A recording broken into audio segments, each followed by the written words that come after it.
Assalamualaikum semuanya. Semoga kalian semua dalam keadaan sehat dan dilancarkan rezekinya. Amin ya robbal alamin.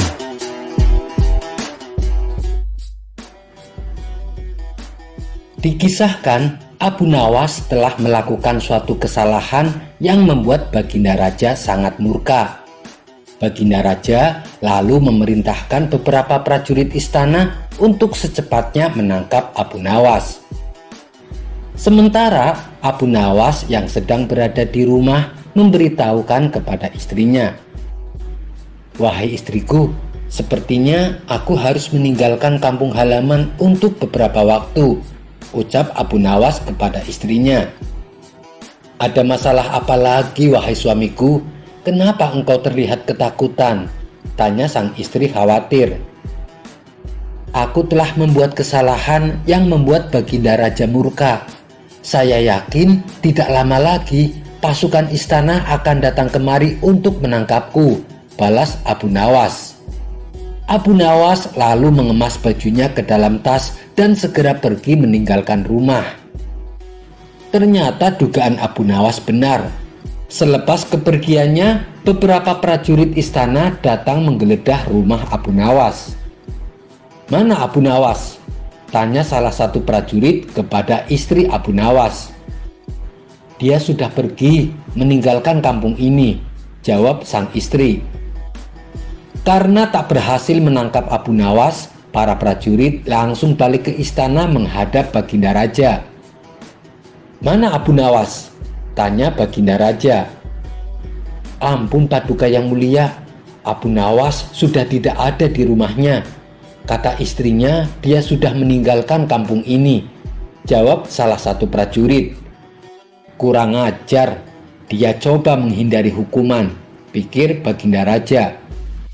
Sementara Abu Nawas mulai mengembara dan berpindah-pindah tempat dari kampung satu ke kampung yang lain. Suatu ketika dalam pengembaraannya, Abu Nawas melintasi sebuah dusun di mana dusun tersebut sedang dilanda musim kemarau.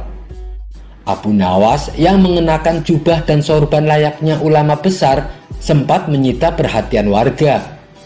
Mereka mengira Allah telah mengirimkan seorang waliullah untuk menolong dusunnya yang sedang mengalami musim kemarau.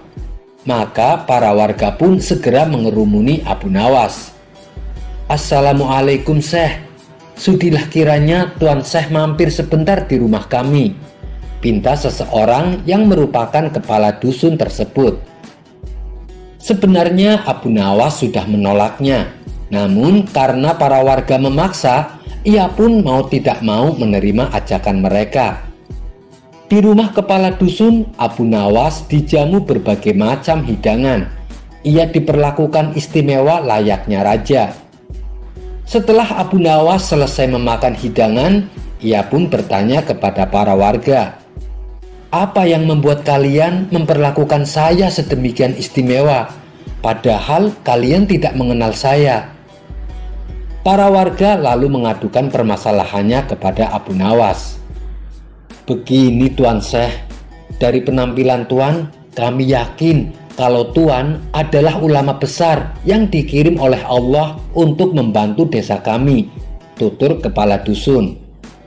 "Memangnya apa yang menimpa desa kalian?" tanya Abu Nawas. "Sudah berbulan-bulan desa kami mengalami musim kemarau. Tanaman-tanaman sudah pada mati. Air persediaan kami tinggal beberapa ember saja. Doakanlah desa kami, wahai Tuan Syekh, agar desa kami diturunkan hujan," pinta kepala dusun. Sejenak Abu Nawas terdiam mendengar keluhan mereka.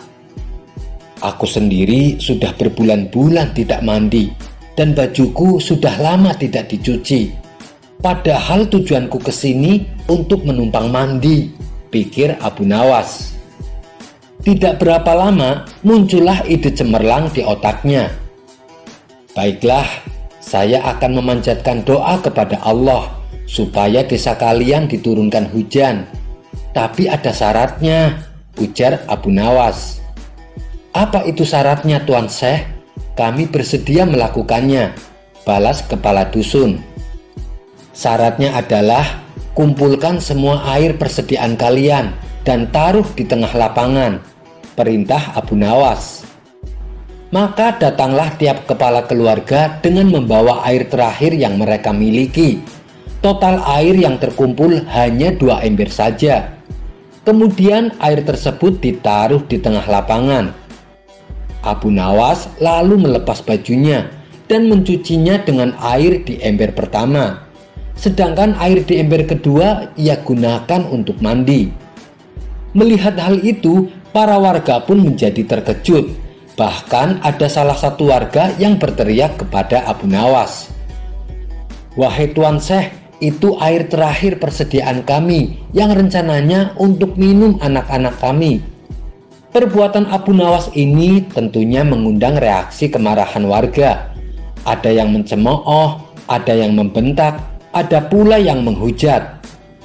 Namun di tengah kegaduhan itu, Abu Nawas dengan tenang mengangkat bajunya yang dicuci, lalu menjemurnya. Karena perkataan mereka tidak dihiraukan Abu Nawas, para warga bertambah emosi, sehingga mereka hendak memukulinya. Tapi niat mereka langsung terhenti, sebab tiba-tiba terdengar suara guntur yang disusul hujan lebat. Penduduk pun lupa akan marahnya. Bahkan sebaliknya, mereka berebutan mencium tangan Abu Nawas. Para warga mulai berteriak kegirangan menyambut datangnya hujan yang sudah lama berbulan-bulan mereka tunggu. Di saat itu, sang kepala dusun menghampiri Abu Nawas. "Tuan Syekh, sebenarnya doa apa yang Tuan panjatkan sehingga langit berkenan menurunkan hujan?" Dengan polosnya Abu Nawas menjawab, "Begini, doaku biasa saja, tapi jubahku ini tinggal satu dan tidak pernah dicuci selama berbulan-bulan. Bila aku menjemurnya, pasti hujan akan turun deras. Mungkin karena langit tidak tahan dengan bau jubahku," celetuk Abu Nawas. Mendengar hal itu, sontak para warga langsung tertawa terpingkal-pingkal.